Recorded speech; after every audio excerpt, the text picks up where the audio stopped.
শুভ সকাল ভাই বোনেরা। চমৎকার যে আমরা একই হচ্ছি, ম্যান চমৎকার ছিল, আমরা এনজয় করছিলাম ওয়ার্শিপ সিঙ্গিং, রাইট? খুব রিফ্রেশিং একটা পিকনিক আমরা করে এসেছি, তাই না?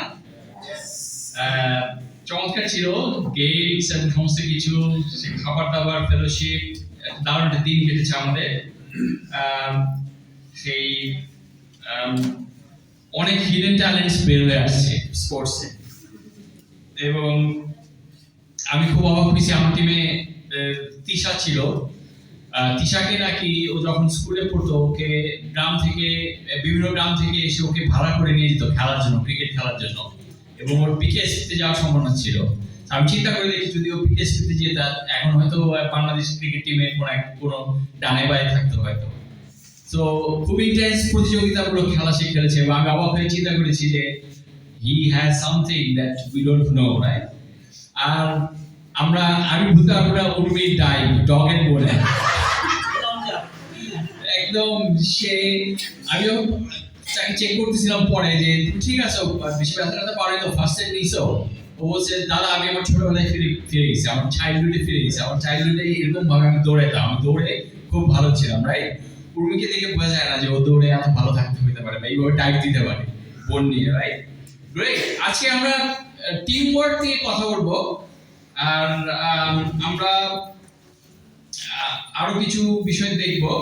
মূলত আমি এফেসীয় 4 অধ্যায় থেকে শেয়ার করবো আজকে। আমরা এফেসীয় 4 অধ্যায় থেকে যেতে পারি, যেতে আমরা কথা বলতে পারি। আমি প্রশ্ন করতে চাই সবাইকে, সেটা হচ্ছে যে আপনার লাইফে সবচেয়ে ভালো টিম কোনটা ছিল? What was the best team in your life?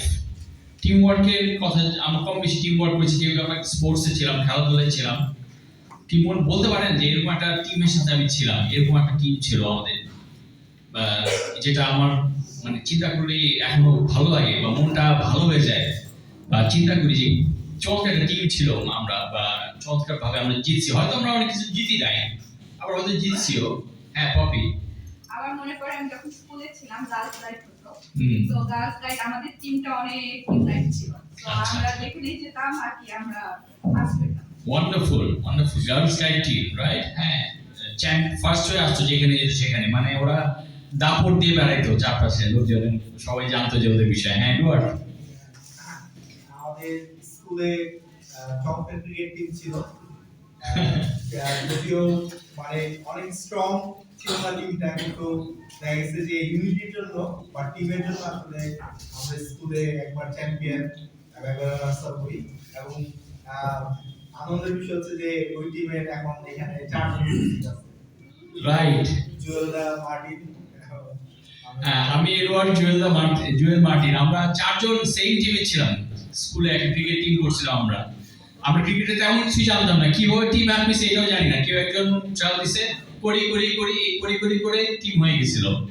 কিন্তু চমৎকার ইউনিটি ছিল আমাদের মধ্যে চমৎকার ফ্রেন্ডশিপ ছিল। এখন আমরা চিন্তা করি, সেটা চেঞ্জ করি।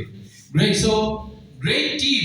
আমরা এফেসীয় 4 অধ্যায়ে প্রথম অংশটা দেখব। প্রথম অংশটা talks about a great team, talks about unity, কথা বলে এখানে শিক্ষা দেয় ইউনিটির বিষয় এবং চমৎকার টিমের বিষয়ে। আমরা পাঠ করি 4 অধ্যায় 1 থেকে। এই প্রভুর জন্য বন্দী অবস্থায় আমি তোমাদের কাছে এই অনুরোধ করছি, ঈশ্বর যে জন্য তোমাদের ডেকেছেন তার উপযুক্ত হয়ে চলো। তোমাদের স্বভাব যেন সম্পূর্ণভাবে নম্র ও নরম হয়। ধৈর্য ধরো এবং ভালোবাসার মনোভাব নিয়ে একে অন্যকে সহ্য করো। যে শান্তি আমাদের একসঙ্গে যুক্ত করেছে, সেই শান্তির মধ্য দিয়ে পবিত্র আত্মার দেওয়া একতা রক্ষা করতে বিশেষভাবে চেষ্টা করো। ঈশ্বর তোমাদের ডেকেছেন বলে তোমাদের মধ্যে কেবল একটাই আশা আছে, মাত্র একটি দেহ আছে, একজনই পবিত্র আত্মা আছেন, একজনই প্রভু আছেন, একই বিশ্বাস আছে, একই বাপ্তিস্ম আছে, আর সকলের ঈশ্বর ও পিতা মাত্র একজনই আছেন। তিনি সকলের উপরে, তিনি সকলের মধ্যে ও সকলের অন্তরে আছেন।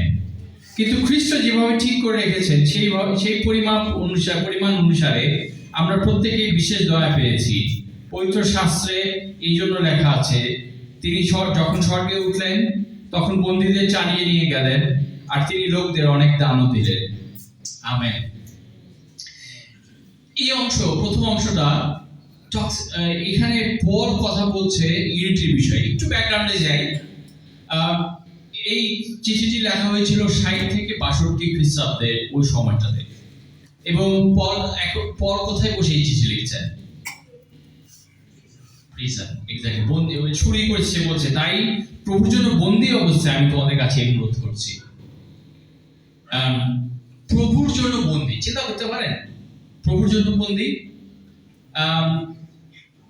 আমরা কিভাবে রিঅ্যাক্ট করতাম যদি এরকম হতো যে প্রভুর জন্য আমাদেরকে বন্দি করা হয়েছে, আমাদেরকে জেল খাটতে হইতেছে, জেলে নোংরা একদম সেই পরিবেশের মধ্যে আমরা বসে আছি জাস্ট বিকজ আমরা খ্রিস্টানস। এটা পৃথিবীর অনেক জায়গায় হচ্ছে এখনো, এমন আমরা জানি। আমাদের পাশের দেশ ভারতে অনেক পারসিকিউশন হচ্ছে খ্রিস্টানদের উপরে, কোনো কারণ নেই, শুধুমাত্র তারা খ্রিস্টকে বিশ্বাস করে, তারা খ্রিস্ট ধর্ম অনুসারে, এই জন্যই তাদের উপর অত্যাচার হচ্ছে। আপনারা প্রার্থনা করুন, আমরা প্রার্থনা করি যেন ঈশ্বর আমাদেরকে সেই টেস্ট অ্যালাউ না করে। আর যদি করে তখন আমরা কিভাবে ফেস করব, কি প্রভাব থাকবে বাইরের শিশুদেরকে আমাদের। চিন্তা করতে পারেন যে বন্দি অবস্থায় পল বসে আছে, রোমিওরা তাকে বন্দি করছে, সে প্রিজনে বসে আছে, এবং তার একটা কিছু বলার আছে বাইরের শিষ্যদেরকে বা ইফিসিয়ান চার্চকে, ইফিসীয়দের কাছে তিনি বলতেছেন যে তোমরা, আমি এই অনুরোধ করছি, তাই প্রভুর জন্য বন্দি অবস্থায় আমি তোমাদের কাছে এই অনুরোধ করছি, এই ঈশ্বর যে জন্য তোমাদের ডেকেছেন তার উপযুক্ত হয়ে চলো। কিভাবে সেই উপযুক্ত হয়ে চলবো? ঈশ্বর যে ডাকতে, সেটাতে তোমাদের স্বভাব যেন সম্পূর্ণভাবে নম্র ও নরম হয়, ধৈর্য ধরো এবং ভালোবাসার মনোভাব নিয়ে একে অন্যকে সহ্য করো। যে শান্তি আমাদের একসঙ্গে যুক্ত করেছে, সেই শান্তির মধ্য দিয়ে পবিত্র আত্মার দেওয়া একতা রক্ষা করতে বিশেষভাবে চেষ্টা করো। আমেন। ভাই বোনরা, একতা জন্য বিশেষভাবে চেষ্টা করতে বলছেন পল। এবং আমরা শিশু হিসেবে, আমরা ঈশ্বরের মণ্ডলী হিসেবে আমাদেরকেও খেয়াল করতে হবে যেন আমরা সত্যি একতার মধ্যে থাকি। একতা খুবই ভাইটাল, এবং একটা কারণ, যে কারণে আমরা এত এনজয় করতে পারছি পিকনিকে, যে আমরা সবাই ইউনাইটেড ছিলাম, আমরা একতার মধ্যে ছিলাম।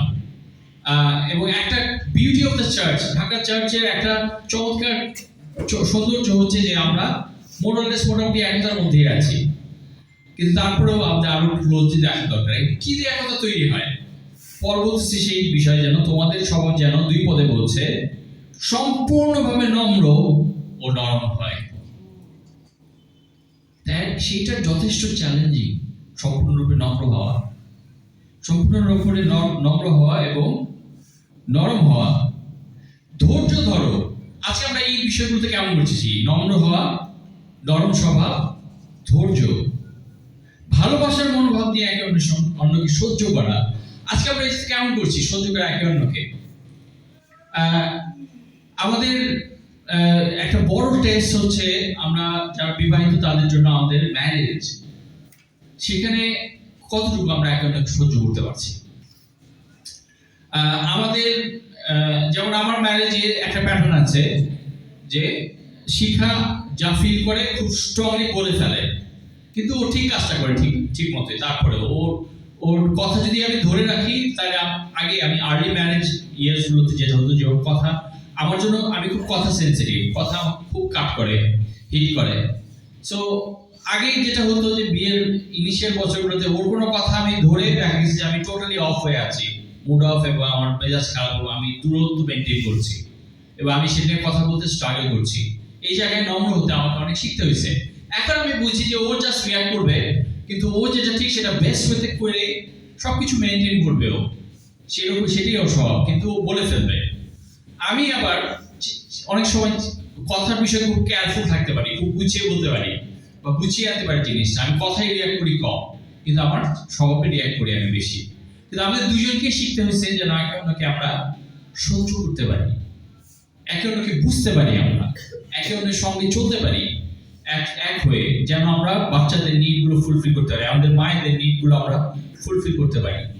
আমাদের ঘরে এখন আমার মা তো আছেনই, এবং আমার শিখার মাও আছেন, আমার শাশুড়ি মাও আছেন।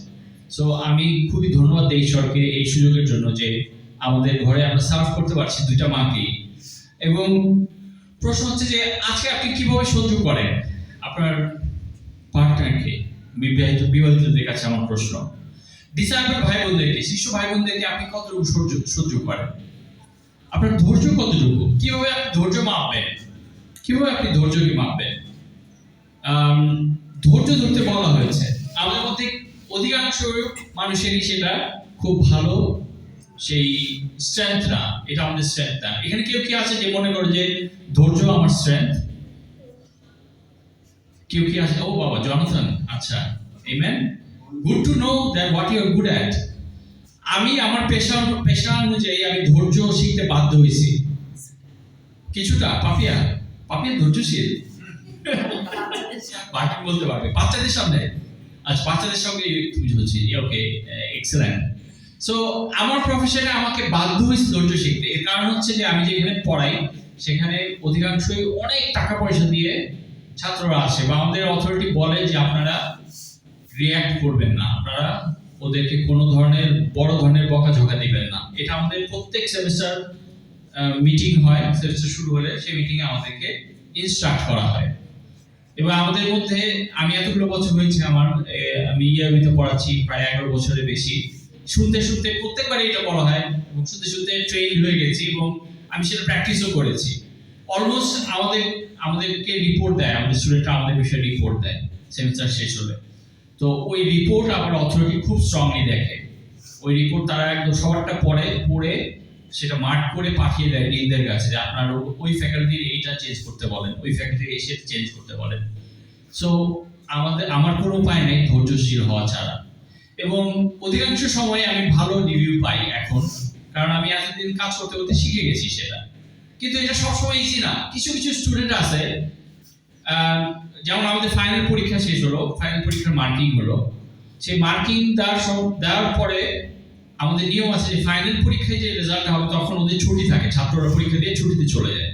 ওই ছুটির মধ্যে ওদের আসার নিয়ম নেই, এসে দেখার নিয়ম নেই খাতা অথবা মার্কস। কিছু কিছু স্টুডেন্ট আসে, থাকে, তারা বসেই থাকে, যে একটা মার্ক আপলোড করার সাথে সাথে ওরা চলে আসে। একটা ডিসঅ্যাডভান্টেজ হচ্ছে আমাদের এখানে ওরা মার্ক নিয়ে কথা বলতে পারে এবং গ্রেডিং নিয়ে ওরা চ্যালেঞ্জ করতে পারে টিচারদেরকে। তো আসে, এসে বলে স্যার আমার টেবুলেশন দেখেন, প্রথমে মুখে মুখে বলে স্যার আমি তো এত কম পাওয়ার কথা না, বুঝিয়ে বলি যে তোমার কোনো খারাপ হয়েছে, দেখানোর পরে তাদেরকে টেবুলেশন দেখাতে হয় যে তুমি এইটাতে এত পাইছো, এইটাতে এত পাইছো, এইটাতে এত পাইছো, এইটাতে পাইছো। রীতিমতো ধৈর্য পরীক্ষা। ওর জন্য আমাকে আবারও পুরোপুরি সবকিছু ভেঙে চুলে ওকে দেখাইতে হবে, খাতা পর্যন্ত দেখাইতে হবে, তারপরে কনভিন্স হয়। রিসেন্টলি আমি খুব রেগে যাচ্ছিলাম একটা বিষয়, সেটা হচ্ছে যে একটা স্টুডেন্ট সে এসে বলতেছে আমার sir last semester, final semester, ওরা ফাইনাল সেমিস্টারে আসলে কি মনে করে যে এখন আমরা যা গ্রেড চাই স্যারদের কাছে স্যার আসলে দিয়ে দিবে, এরকম একটা গ্র্যান্টেড ওরা নিয়ে নেয়। সো আমি তাকে কনভিন্স করতে আমার বেশ কিছু বেগ বাই হয়েছে। সো ওটা আমার আমার ধৈর্য, পেশেন্স টেস্ট ছিল। ভাই বোনরা, চার্চে অনেক সময় আমরা একে অন্যকে এইভাবে টেস্ট করি, কিন্তু আমরা কি ধৈর্যশীল হচ্ছি আগের থেকে বেশি? এবং আমরা কি ধৈর্য ধরছি? ধৈর্য ধরো এবং দুই পদে শেষ অংশ, ধৈর্য ধরো এবং ভালোবাসার মনোভাব নিয়ে একে অন্যকে সহ্য করো। ভাই বোনরা, ভালোবাসার মনোভাব না থাকলে আমরা ধৈর্য ধরতে পারবো না, একে অন্যকে সহ্যও করতে পারবো না। ভাই বোনরা, আজকে আপনার ভালোবাসার মনোভাব কোথায় ভাই বোনদের জন্য? 3 পদে বলছে যে শান্তি আমাদের একসঙ্গে যুক্ত করেছে, সেই শান্তির মধ্য দিয়ে পবিত্র আত্মায় দেওয়া একতা রক্ষা করতে বিশেষভাবে চেষ্টা করো। ভাই বোনরা, পবিত্র আত্মার দেওয়া একতা পবিত্রতা একটা ফল। যদিও আমরা গালাতীয় পুস্তকে যে পবিত্র আত্মার ফলগুলো দেখি সেখানে এটা মেনশন নেই, কিন্তু পল এখানে ইন্ডিকেট করছে যে পবিত্র আত্মার দেওয়া যে একতা তা রক্ষা করতে প্রাণপণে চেষ্টা করো। আসলে আমরা প্রাণপণে এই বিষয়ে চেষ্টা করি। আমেন। ঈশ্বর তোমাদের ডেকেছেন বলে 4 পদ থেকে বলা হচ্ছে তোমাদের মধ্যে কেবল একটাই আশা আছে, মাত্র একটি দেহ আছে, একজনই পবিত্র আত্মা আছেন, একজনই প্রভু আছেন, একই বিশ্বাস আছে, একই বাপ্তিস্ম আছে, আর সকলের ঈশ্বর ও পিতা মাত্র একজনই আছেন। তিনি সকলের উপরে, তিনি সকলের মধ্যে ও সকলের অন্তরে আছেন। আমরা এই যে খেয়াল করে দেখি এখানে পল কয়বার এক কথাটা ব্যবহার করেছে। কেউ একজন বলতে পারেন খুব দ্রুত গুণে কয়বার এক কথাটা হ্যাঁ কয়বার একজনই আছেন বা এক এই কথাটা ব্যবহার করেছেন পল? 7 রাইট, গ্রেট। সো বুঝতে পারছি যে কতটা সে পল জোর দিচ্ছিলেন। আপনি ভেবে দেখেন যে আপনি একটু আগে যেটা বলছিলেন কারাগারে বন্দী অবস্থায় আছেন, বাইরে যারা মুক্ত, যারা চলাফেরা করছে ভালো মতো, যাদের নিয়ে আপনি পরিশ্রম করেছেন, কাজ করেছেন, যাদেরকে আপনি ঢেলে দিয়েছেন আপনার অন্তর, আপনি নিজে একটা ঢেলে দেওয়া স্বর্গের মতো নিজেকে ঢেলে দিয়েছেন, তাদের কাছে আপনার কি চাইবার আছে? তাদের কাছে আপনার চাইবার আছে যে তারা এক হবে বিশ্বাসে, আশায়, ভরসায়, ভালোবাসায়, তারা চিন্তায়, তাদের একে অপরের সাথে আচরণে তারা এক হবে। এটি ছিল পলের ডিজায়ার, খুব স্ট্রং ডিজায়ার। আমরা এখন একটু জাম্প করবো, জাম্প করে 4 অধ্যায়তেই থাকবো, আমরা 17 পদে চলে যাব। আমরা এফেসীয় পুস্তকের প্রথম 3টি অধ্যায় পল গ্রেসের বিষয়ে বলে, দয়ার বিষয়ে বলে। এটাকে এফেসীয় পুস্তককে বলা হয় দ্য এপিস্টেল অফ গ্রেস, গ্রেসের বা অনুগ্রহের পত্র বলা হয় এই এফেসীয় পুস্তকে। এবং প্রথম 3 অধ্যায় অনেকটা থিওলজিক্যাল এক্সপ্লেনেশনে যায়। 4 অধ্যায়ে এসে পল ব্যবহারিক জীবনে প্র্যাকটিক্যাল লাইফের বিষয়ে কথা বলা শুরু করে এবং প্র্যাকটিক্যাল জীবনে কিভাবে সেই গ্রেসের রেজাল্টগুলো, যে অনুগ্রহ প্রাপ্ত, তার জীবনে সেই ফলগুলো কি হবে সেটার বিষয়ে কথা বলা শুরু করে। এবং আমরা দেখলাম যে প্রথমেই সেটা বললো যে একতার মধ্যে যেন আমরা থাকি, নম্র যেন থাকি, ভালোবাসার মনোভাব নিয়ে যেন আমরা একে অপরকে সহ্য করি, ধৈর্য রাখি, ধৈর্য ধরি এবং সেভাবে এগিয়ে চলি। 17 পদ থেকে আমরা পড়বো। আমরা এই অংশটা পড়ে শেষ করি এবং এখান থেকে প্র্যাকটিক্যাল চ্যালেঞ্জগুলো নেওয়ার চেষ্টা করবো। প্র্যাকটিক্যাল চ্যালেঞ্জগুলো কি? 17 পদে যাই।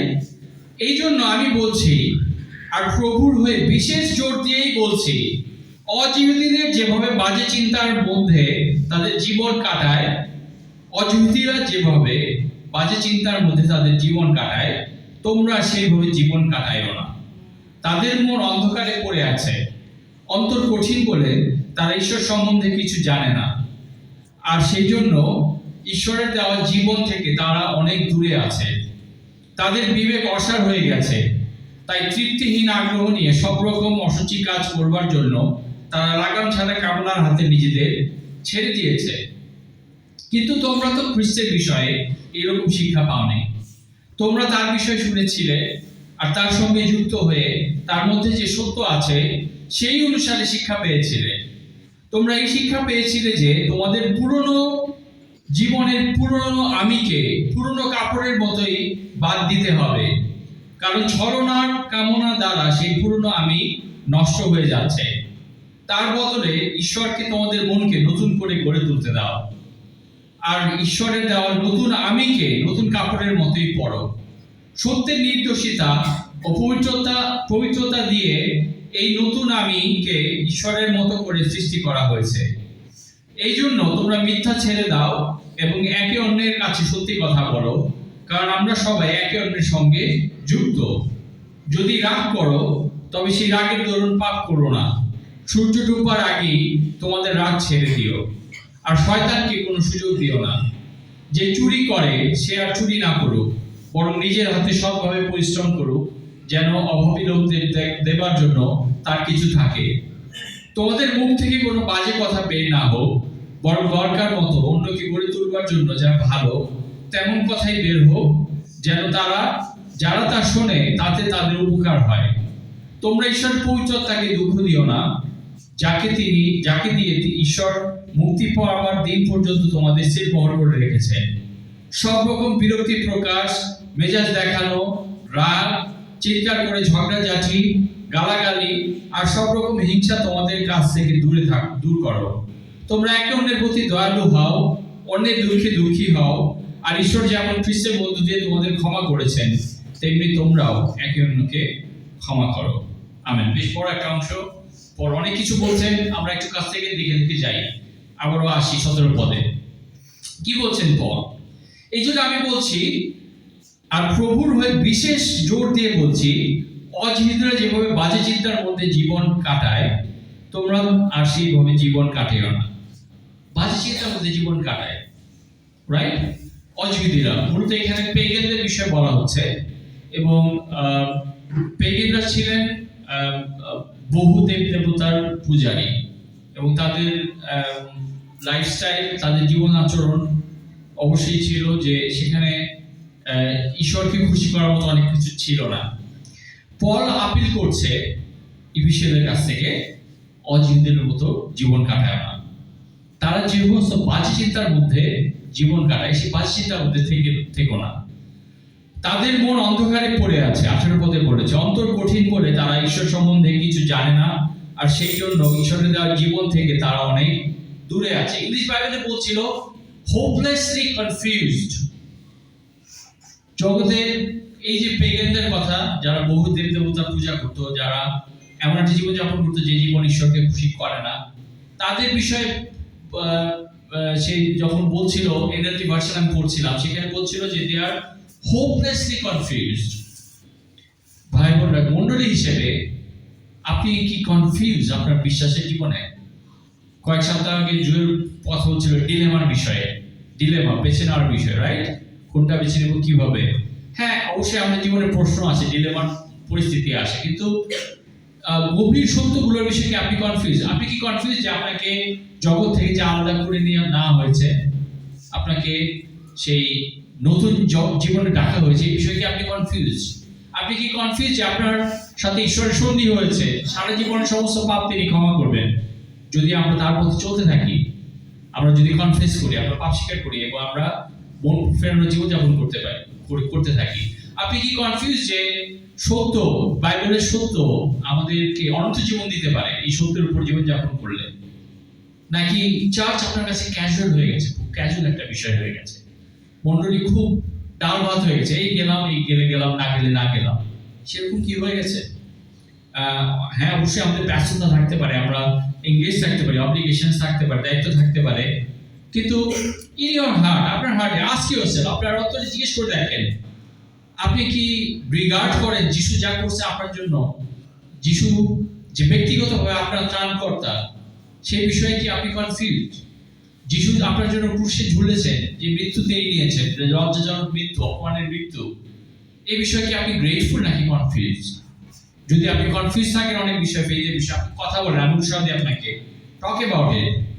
এখানে অজিহদের বিষয়ে বলা হচ্ছিল তারা হোপলেসলি কনফিউজড, অন্ধকারে জীবন কাটাচ্ছে, তাদের মন অন্ধকারে পড়ে আছে, অন্তর কঠিন বলে তারা ঈশ্বর সম্বন্ধে কিছু জানে না, আর সেই জন্য ঈশ্বরের দেওয়া জীবন থেকে অনেক দূরে তারা আছে, তাদের বিবেক অসাড় হয়ে গেছে। তাই তৃপ্তিহীন আগ্রহ নিয়ে সব রকম অসুচি কাজ করার জন্য তারা লাগাম ছাড়া কামনার হাতে নিজেদের ছেড়ে দিয়েছে। লাগাম ছাড়া কামনার হাতে, লাস্ট এন্ড ডিসিটফুলনেস, দুটা বিষয়ের কথা পল এখানে বলছে, সেটা হচ্ছে দে আর এভার ইনক্রিজ লাস্ট এবং ডিসিটফুলনেস। তারা সেই কামনাপূর্ণ জীবনযাপন করছে। আমরা কেমন করছি ভাই বোনরা আমাদের জীবনে? আর বি ফুল অফ গ্রিড? আমরা কি লোভ নিয়ে ভরে আছি যে আমাদের প্রয়োজন আছে, অবশ্যই সেই প্রয়োজনগুলো মেটানোর জন্য আমরা কাজ করবো, প্ল্যান করবো, কাজ করবো অবশ্যই, কিন্তু প্রশ্ন হচ্ছে আমাদের মধ্যে কি লোভ ঢুকে যাচ্ছে কিনা? অনেক সময় টি শার্টে অনেক ধরনের লেখা থাকে। আমি বোধহয় গতকালকে বা তার আগের দিন একটা টি শার্ট দেখেছি, সেখানে লেখা আছে মানি ইজ এভরিথিং, এবং আমি সাথে সাথে বলছিলাম মনে মনে, নো, আমি তো বলবো হেলথ অনেক বেশি ইম্পর্টেন্ট। হেলথ ঠিক না থাকলে সব মানি চলে যাবে হেলথের পিছনে। শুধু একটা জিনিস, আমি টি শার্টটা দেখে মনে মনে আমি হিসাব করে যাচ্ছি, এবং আমি ধন্যবাদ দিচ্ছিলাম যে আসলে ডিসাইপল হয়েছি বলে আমি এটা শিখতে পেরেছি। এখন আমি আমার মেয়েদেরকে, ছেলেদেরকে এটা শেখানোর চেষ্টা করি। আমার বড় মেয়ে অলরেডি অনেক, তার চিন্তা ভাবনা অনেকটা জগতের যে সাফল্যের চিন্তা ভাবনা, সেই রকম চিন্তা ভাবনা অনেক বেশি, বা আমি সে ভয় পাই রীতিমতো সেটা। সে সব বড় বড় ব্র্যান্ডের গাড়ির নাম জানে, কোনটার কত দাম সেটা জানে, রিল দেখে, এবং সেগুলো তার মা তাকে একবার বলছে যে আমরা তো অনেক বড় ফ্যামিলি, আমাদের হয়তো কখনো যদি আমরা আবার গাড়ি কিনি আমাদের ব্যাংকক বাসের মতো কিনতে হবে। তখন সে জিজ্ঞেস করেছে তার মাকে, মা কত দাম? তার মা একটা দাম বলেছে, সে বলছে ও নট মাচ। অথচ যে দাম, সেই দাম আমাদের অনেক বছরের স্যালারি এক করলেও সেটা হবে না। আমি জাস্ট কথার কথা বলছিলাম। বাট এই যে ওয়ার্ল্ডলিনেস, ওয়ার্ল্ডিনেস বা এই যে লাগাম ছাড়া আমার এটা চাই, লাগাম ছাড়া আমার ওইটা চাই, মিডিয়া দেখিয়ে ঢুকে দিচ্ছে এই জিনিসগুলি, ইন্টারনেট ঢুকে দিচ্ছে এই জিনিসগুলি আমাদের বাচ্চাদের মধ্যে, আমরাও এটা দ্বারা প্রভাবিত হই। কিন্তু আপনি কি কনভিন্স যে money is not everything? Health is more important than money. What is তার হেলথের চেয়ে ইম্পর্টেন্ট কোনটা? আমরা শিশু হিসেবে শিখেছি ঈশ্বর, যিনি সবকিছু দিতে পারেন, সবকিছু নিয়ে নিতে পারেন। শান্তি, মনের শান্তি, রাইট? রাতে ঘুমাতে পারা শান্তি নিয়ে, সেটাও অনেক বেশি মূল্যবান। সেটা অনেক গরিব টাকা দিয়ে টাকা দিয়ে হয়তো পাওয়া যাবে না। লাগাম ছাড়া কামনার হাতে, কামনা এখানে শুধু ইভিল থটস না, লাস্টফুল থটস না, অবশ্যই সেটা আমাদের চেঞ্জ হতে হবে। কুচিন্তা কুদৃষ্টি থেকে আমাদের বেরোয় আসতে হবে। আমাদের অবশ্যই we all need to be conquerors এই বিষয়ে। Amen, let's be pure, কিন্তু let's also not be greedy। আসলে আমরা যেন সেই ট্র্যাপে না পড়ে যাই। Deceitfulness of wealth, আপনারা যদি মনে করতে পারেন যিশুর শিক্ষা ছিল 4 রকম জমির কথা। তৃতীয় ধরনের জমি কাটা ঝোপ বেড়ে চেপে রেখেছিল, তাই না? সেই কাটা ঝোপের বৈশিষ্ট্য কি ছিল? সেই কাটার যে সেই ধন দৌলতের সেই ডিসিটফুলনেস অফ ওয়েলথ, ইংলিশ বাইবেল সেটা বলেছিল। সো এই যে আমরা যারা টাকার পিছনে দৌড়াই, সবকিছু ছেড়ে ছুড়ে, সবকিছুকে আন্ডারমাইন করে, আমরা ফিল্ড হতে পারবো না, আমরা তৃপ্ত হতে পারবো না। সেটা আমাদেরকে আরো দূরের দিকে নিয়ে যাবে, আরো দূরের দিকে নিয়ে যাবে। আপনি কি স্পিরিচুয়াল লাইফকে প্রায়োরিটি দেন? আমরা শিশু হিসেবে শিখছি যে যদি আমি ঈশ্বরের সাথে ঠিক সম্পর্কে থাকি, ঈশ্বর যদি আমার জীবন নিয়ে সন্তুষ্ট থাকে, আমার মনে যদি শান্তি থাকে, তাহলে অবশ্যই আমার জগতে যে সাফল্যগুলি প্রয়োজন সেগুলোর জন্য আমি কাজ করতে পারবো, যেতে পারবো, প্ল্যান করতে পারবো, পরিশ্রম করতে পারবো এবং তৃপ্ত থাকবো। সো ওই অর্থে আমরা আত্মিক জীবনকে সবচেয়ে বেশি প্রায়োরিটি দেই। আমরা স্বীকার করে নিই যে আমাদের সবচেয়ে বড় সমস্যা আমাদের প্রাপ্যতা। সেখানে যদি আমরা ঠিক থাকতে পারি, রাইচাস থাকতে পারি, ঈশ্বর আমাদেরকে ব্লেস করবেন এবং সেই নির্ভরতা আমরা জীবনযাপন করি। আসলে আমরা আমাদের প্রায়োরিটিগুলোকে চেক করে দেখি, লাগাম ছাড়া কামনা হাতে না চলি। আমেন। কিন্তু তোমরা তো খ্রিস্টের বিষয়ে এরকম শিক্ষা পাওনি। 20 পদ বলছে খ্রিস্টের বিষয়ে তাহলে আমরা কিরকম শিক্ষা পেয়েছি? আজকে একটা জগতের মানুষের সাথে আপনার ডিফারেন্স কি? আপনার মূল্যবোধের ডিফারেন্স কি? এটা মূল্যবোধের বিষয়, এটা চেতনার বিষয়। আপনার কি সেই মূল্যবোধগুলো আছে? তোমরা তার বিষয়ে শুনেছিলে আর তার সঙ্গে যুক্ত হয়ে তার মধ্যে যে সত্য আছে সেই অনুযায়ী শিক্ষা পেয়েছিলে। আমি 22 পদে আছি। তোমরা এই শিক্ষা পেয়েছিলে যে তোমাদের পুরনো জীবনের পুরনো আমিকে পুরনো কাপড়ের মতোই বাদ দিতে হবে, কারণ ছলনার কামনা দ্বারা সেই পুরনো আমি নষ্ট হয়ে যাচ্ছে। শেষ কবে আপনি নিজের জন্য কাপড় কিনেছেন বা ড্রেস কিনেছেন? আমরা কেউ অনেক মাথা নাড়ছি। আমি খুব কম নিজের কাপড় কিনি, আর কারণ এটাতে আমি ভালো না, 1 নম্বর। 2 নম্বর হচ্ছে যে সাধারণত এটাতে শিক্ষা এক্সপার্ট, আসল কথা যেটা। তো একটা সময় ছিল যে আমি আর আমার ভাই, আমার মেজো ভাই রিচার্ডকে আপনারা চেনেন, আমি যখন ছাত্র ছিলাম ইউনিভার্সিটিতে, আমি ওর কাপড় পরে চালাই দিচ্ছি অনেক সময় গেছি যে আমরা কাছাকাছি ছিলাম, আমি একটু লম্বা ছিলাম বেশি, এছাড়া আমাদের ফিজিক্যাল বিল্ডআপ একই রকম ছিল। সো আমি ওর কাপড় পরে যেতাম, এবং একটা ডিফারেন্স, যেহেতু আমি একটু লম্বা বেশি, ওর কাপড়গুলো পরলে একটু শর্ট কাটিং মনে হতো আমার, হাফ শার্ট পরলে অথবা অন্য টি শার্ট গুলি পরলে। তো আমি অনেক রিভিউ পেতাম ক্যাম্পাসে এটা নিয়ে। অনেকে বলতো যে তুমি তো দেখি খুব স্টাইলিশ হয়ে যাচ্ছ ইদানিং, একটু শর্ট ফিটিং পরতেছো। কিন্তু আমি মনে মনে হাসতাম, বলতাম যে আসলে তো আরেকটা ব্যাপার আছে এখানে আরেকটা গোপন মরিচ আছে। আমি রিচার্ডের কাপড় পরে আসছি, এবং ও খুব মানে কাপড় চোপড়ে ও খুব স্মার্ট থাকতে ভালোবাসে রিচার্ড। তো দেখা যেত যে আমাকে খুব স্মার্ট লাগতো মোরালেস। সো আমি পার হয়ে যেতাম, আমি বলতাম যে আমি পার হয়ে গেছি। সো নতুন কাপড়, তাই না, আমাদের সবার পছন্দ, আমাদের সবার প্রিয়। পুরোনো কাপড় আপনি কি করেন?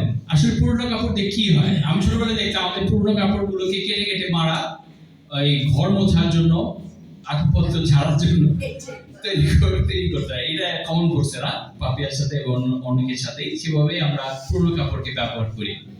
পুরোনো কাপড় দিয়ে মোছার জন্য বা আমাদের একটা গ্রামে একটা ভাষা ছিল নুসি, এখনো ব্যবহার হয় কিনা আমি জানি না, রাইট? সেই নুসি বানানো হতো মোছার জন্য ব্যবহার করা হতো, বা কিচেনে ধরার জন্য, রান্নাঘরে ধরার জন্য সেই পুরনো কাপড় ব্যবহার হতো। পুরনো কাপড় আমরা কি করি? পুরনো কাপড় কি আমাদের কাজে লাগে? কিছু কিছু কাজে লাগে ক্ষেত্রে, কিন্তু পুরনো কাপড় কি আমরা পরতে পারি না। আমরা বড় হই, বাচ্চাদের ক্ষেত্রে বিশেষ করে, যেমন আমার ছোট ছেলে নোয়েল, ওর গ্রোথ অনেক বেশি, ও অনেক ওভারওয়েট। এখন আমি খালি প্রে করি ওর জন্য ও যেন লম্বা হলে আর কি ব্যালেন্স হয়ে যাবে ওর ওয়েটটা, আদারওয়াইজ ও ওবিস পর্যায়ে, মানে ডাক্তার বলছে যে ও ওবিস পর্যায়ে। কিন্তু ওর আসলে এমন না যে ওরে আমরা অনেক ফাস্ট ফুড খাওয়াচ্ছি, এমন না যে ওরে আমরা অনেক বেশি খাওয়াচ্ছি, অতিরিক্ত খাওয়াচ্ছি, কিন্তু ওর মেটাবলিজমটা এরকম। তো ওর যদি লম্বা হয় তাহলে ওর একটা ব্যালেন্স হয়ে যাবে। কিন্তু প্রচুর কাপড় ছোট হয়ে যাচ্ছে, খুব দ্রুত বড় হচ্ছে ওরা। আমরা পুরনো কাপড়গুলো কি করি? রেখে দিতে পারি না আমরা, যত সুন্দরই হোক, যত পছন্দেরই হোক, যত প্রিয় মানুষই দিয়ে থাকুক না কেন, প্রিয় আত্মীয় স্বজনই দিয়ে থাকুক না কেন, তাই না? অনেক সময় আমরা ভাই বোনদের সাথে সেটা শেয়ার করি, যে ভাই বোনদের কাছাকাছি বয়সের সন্তান রয়েছে। এটা খুব ভালো একটা বিষয়, যেটা শিক্ষা খুব ডিলিজেন্টলি করে। আর অনেক সময় আমরা বর্দি আছে আমাদের চট্টগ্রামে, শিপ্রাদি, তারা খুব গভীর, আমরা ফুড প্রজেক্টেও মাঝে মাঝে গিয়েছি, এরকম পাহাড়ের উপরে এমন কমিউনিটির কাছে যায় যাদের আসলে নেমে এসে মার্কেট, দোকানে গিয়ে, বাজারে গিয়ে কাপড় কিনে পরার সামর্থ্য নাই। সেখানে তারা বই নিয়ে যায় ওই বস্তাগুলি, আমরা অনেক সময় সেখানে পাঠাই এবং সেখানে দিয়ে দেওয়া হয়। সো পুরনো কাপড় ভালো মতো ব্যবহার করা যায়, আবার অনেক ভালো ব্যবহার নেই। মূল কথা হচ্ছে যার জন্য কাপড়টা আমরা রেখেছি, সে তার গ্রোথ হয়ে গেলে ওই কাপড় আর কাজে লাগে না তার জন্য। আজকে ভাই বোনরা, আপনি কি আপনার যেমন ছিলেন শিষ্য হওয়ার আগে সেই অবস্থাতেই আছেন, নাকি are you growing? Growth is the natural sign, growth is natural. খ্রিস্টতে বেড়ে ওঠাটাই স্বাভাবিক বিষয়, বেড়ে না ওঠাটাই অস্বাভাবিক। আজকে কি আপনি গ্রো করছেন? এখানে কি বলছে যে আমাদের পুরনো আমি, তার মধ্যে কি আছে? ছলনার কামনা দ্বারা সেই পুরনো আমি নষ্ট হয়ে যাচ্ছে। আমাদের পুরনো আমি, ডিসিটফুল সেলফ, ছলনার কামনা দ্বারা পূর্ণ, সেটা আমাদেরকে ফেলে দিতে বলা হচ্ছে, সেটা আমাদের ছেড়ে দিতে বলা হচ্ছে। 23 পদ যদি আমরা লক্ষ্য করি, তার বদলে ঈশ্বরকে তোমাদের মনকে নতুন করে গড়ে তুলতে দাও। ঈশ্বরকে তোমাদের মনকে নতুন করে গড়ে তুলতে দাও, ছলনার কামনা ফেলে দিয়ে নতুন করে গড়ে তুলতে দাও ঈশ্বরকে তোমাদের মনকে। ট্রান্সফরমেটিভ, ফেথ ইজ ট্রান্সফরমেটিভ, বিশ্বাস সেই ট্রান্সফরমেশন নিয়ে আসে। আসলে আমরা ঈশ্বরকে আমাদের মনকে নতুন করে গড়ে তুলতে দেই, আর ঈশ্বরের দেওয়া নতুন আমিকে নতুন কাপড়ের মতোই পরো। সত্যের নির্দোষিতা ও পবিত্রতা দিয়ে এই নতুন আমিকে ঈশ্বরের মতো করে সৃষ্টি করা হয়েছে। নতুন আমিকে নতুন কাপড়ের মতো পরো। এখানে দুটো জিনিস খুব ইম্পর্টেন্ট, পুরনো কাপড় ফেলে দেওয়া এবং নতুন কাপড় পরে নেওয়া। আমরা অনেকে সেই কনফেস করেছি সিন স্টাডিতে বা রিপেন্টেন্স স্টাডিতে, এরপরে আমাদের লাইফে আর কনফেশন নাই, আমরা শুধু মিটিং কামিং গোয়িং খ্রিস্টান হয়ে গেছি। আমরা অনেকে সেই পুরনো অনেক কিছু ত্যাগ করার জন্য রাজি ছিলাম শিষ্য অবস্থায়, কিন্তু নতুন আমি কি পড়ছি আমরা? খ্রিস্টকে কি নতুন কাপড়ের মতো, নতুন আমির মতো পরিধান করছি আমরা? দুটো জিনিস ইম্পর্টেন্ট ভাই বোনেরা।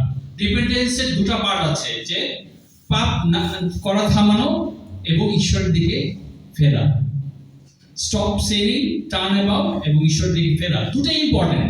আপনি শুধু পাপ করা থামালে আপনি নতুনীকৃত হতে পারবেন না। শুধু পাপ করা থামিয়ে বসে থাকলে আপনি নতুন নীতিকৃত হতে পারবেন না। আপনাকে অবশ্যই খ্রিস্টের, যিশুর দিকে ফিরতে হবে, ঈশ্বরের দিকে চলতে হবে, ঈশ্বরের দিকে যেতে হবে। আপনাকে অবশ্যই খ্রিস্টের মতো নতুন কাপড় পরে খ্রিস্টকে গ্রহণ করতে হবে। আমেন। আর 24 পদে আমরা দেখি, আর ঈশ্বরের দেওয়া নতুন আমিকে নতুন কাপড়ের মতোই পরো। সত্যের নির্দোষিতা ও পবিত্রতা দিয়ে এই নতুন আমিকে ঈশ্বরের মতো করে সৃষ্টি করা হয়েছে। এবং যখন আপনি নতুন আমিকে পড়বেন, কেমন হবে সেই নতুন আমি? সেই নতুন আমির কিছু বই প্রকাশ আমরা দেখি শেষ করবো আজকে। 25 পদ থেকে করেছি, এটির মধ্যে আবারও দেখে আমরা শেষ করবো। এই জন্য তোমরা মিথ্যা ছেড়ে দাও। আমি কনফিউজ করবো আপনাদের কাছে যে আমি যখন কনভারসেশন হয় আমি অনেক সময় চিন্তা করে কথা বলি না, আমি খুব দ্রুত বলে ফেলি কিছু একটা, পরে আমি বুঝতে পারি এটা আসলে ঠিক ছিল না, এটা আমি এখানে মিথ্যা কথার মতো বলছি কিছু একটা। That's my weakness. অনেক সময় আমি গুছিয়ে কথা বলতে গিয়ে বা খুব সুন্দর করে কনভারসেশন লিড করতে গিয়ে বলতে থাকি, কিন্তু সেখানে অনেক সময় সত্যটা থাকে না। I need to be more sincere with my words. এই জায়গাতে আমার গ্রো করতে হবে। আপনারা প্রে করবেন যেন আমি সেটা গ্রো করতে পারি। তোমরা মিথ্যা ছেড়ে দাও, কিন্তু অবশ্যই আমি প্ল্যান করে মিথ্যা বলাটা করি না, কিন্তু সাম অফ আস আমরা প্ল্যান করে ক্যালকুলেট করে মিথ্যা বলি। মিথ্যা ছেড়ে দাও এবং একে অন্যের কাছে সত্যি কথা বলো, কারণ আমরা সবাই একে অন্যের সঙ্গে যুক্ত। আমরা সবাই একে অন্যের সাথে যুক্ত ভাই বোনেরা। যদি রাগ করো তবে সেই রাগের দরুন পাপ করো না ব্রাদার্স। আমরা আমাদের বাসায় কেমন, আমরা অনেক সময় WWE বা WWF রেসলারদের মতো রাগ দেখাই আমাদের ফ্যামিলিতে। Fist of rage, right? সূর্য ডোবার আগে তোমাদের রাগ ছেড়ে দিও, আর শয়তানকে কোনো সুযোগ দিও না। সূর্য ডোবার আগে রাগ ছেড়ে দিতে বলা হয়েছে। আমরা অনেকে চিনি, অনেক বছর আগে যদিও একটা কনফারেন্স যখন গিয়েছিলাম কলকাতায়, ডমিনিক এবং অর্চনাকে আমরা অনেকে চিনি এবং ওদের সাথে কথা হচ্ছিল। সেই ডমিনিকরা বলতেছিল যে আমরা একটা জিনিস প্র্যাকটিস করি, সেটা হচ্ছে যে রাতে ঘুমোতে যাওয়ার আগে আমরা চেক করি আজকে তুমি আমার বিষয়ে রাগ করছো নাকি আমি তোমার বিষয়ে রাগ করছি, আমাদের রাগের কারণ কি ছিল, এবং আমরা আসলে সলভ করি। কখনো কখনো তার সেটা প্রে করে, কিন্তু কথা বলাটা মাস্ট। প্রেয়ারটা হতে পারে না হতে পারে, কিন্তু ওরা মেক শিওর করো যে দিনের অ্যাকাউন্ট ক্লিয়ার। দিনের অ্যাকাউন্ট ক্লিয়ার রাগার আগে।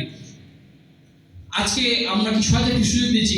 কেউ আমরা আমাদের হাজবেন্ড বা ওয়াইফের উপরে এমন সব রাগ ধরে আছি যে অনেক বছরের লিস্ট রিজার্ভ মানি।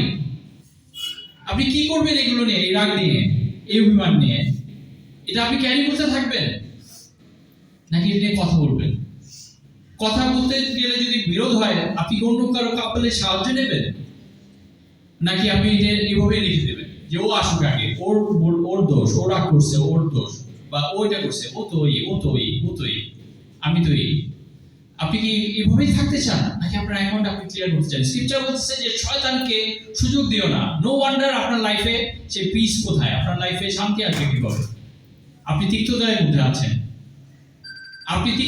আছেন, আপনি কিভাবে শান্তি থাকবেন? ঈশ্বরের শান্তি, পবিত্রতা দেওয়ার শান্তি, পবিত্রতা দেওয়ার একতা, একে অন্যের সাথে যুক্ত হওয়ার আনন্দ, এগুলো আপনি কিভাবে স্বাদ দিবেন যদি আপনি সেরকম থাকেন? কারণ শয়তান সুযোগ দেয় যখন আমরা রাগ পুষে রাখি, রাগ ধরে রাখি, যখন আমরা রাগ করে অ্যাপোলোজাইজ না করি, সরি না করি, বা আমরা রিজলভ না করি, শয়তান সুযোগ নেয়। ভাই বোনেরা, শয়তানকে সুযোগ দিয়ে না।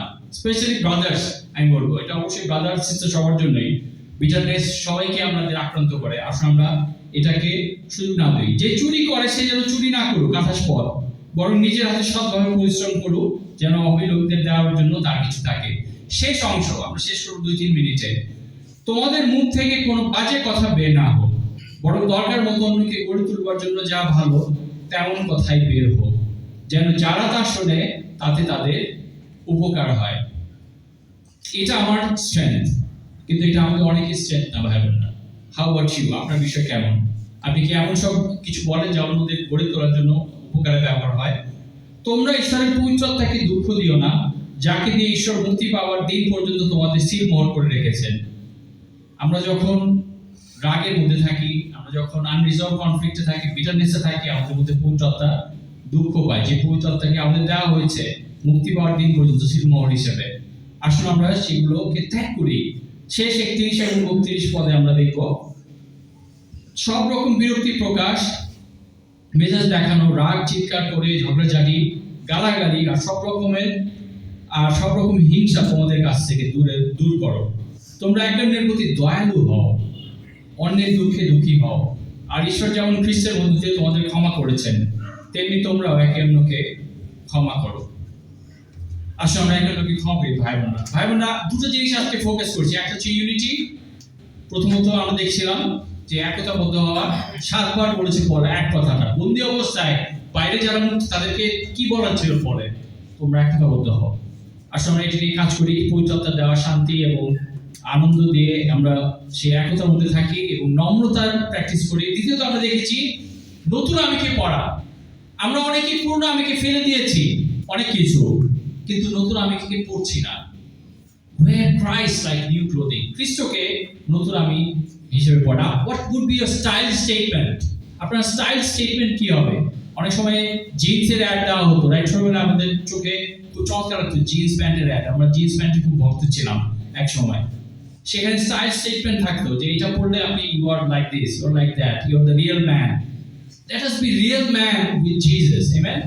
খ্রিস্টকে পরিধান করে যেন আমরা আসল মানুষ হই। এটা যেন আমাদের স্টাইল স্টেটমেন্ট হয়। আমাদের নতুন আমি নতুন পোশাকের মতো পরে খ্রিস্টের চরিত্রগুলো, খ্রিস্টের ক্যারেক্টারিস্টিক গুলো আমরা যেন ধারণ করি।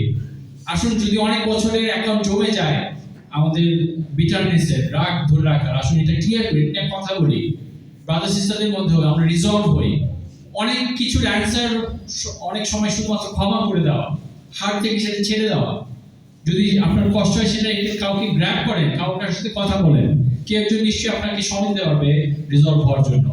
আসুন আমরা পবিত্রতা দেওয়া শান্তিতে একসাথে বেড়ে উঠি। ঈশ্বর আমাদেরকে আশীর্বাদ করুন। আমেন।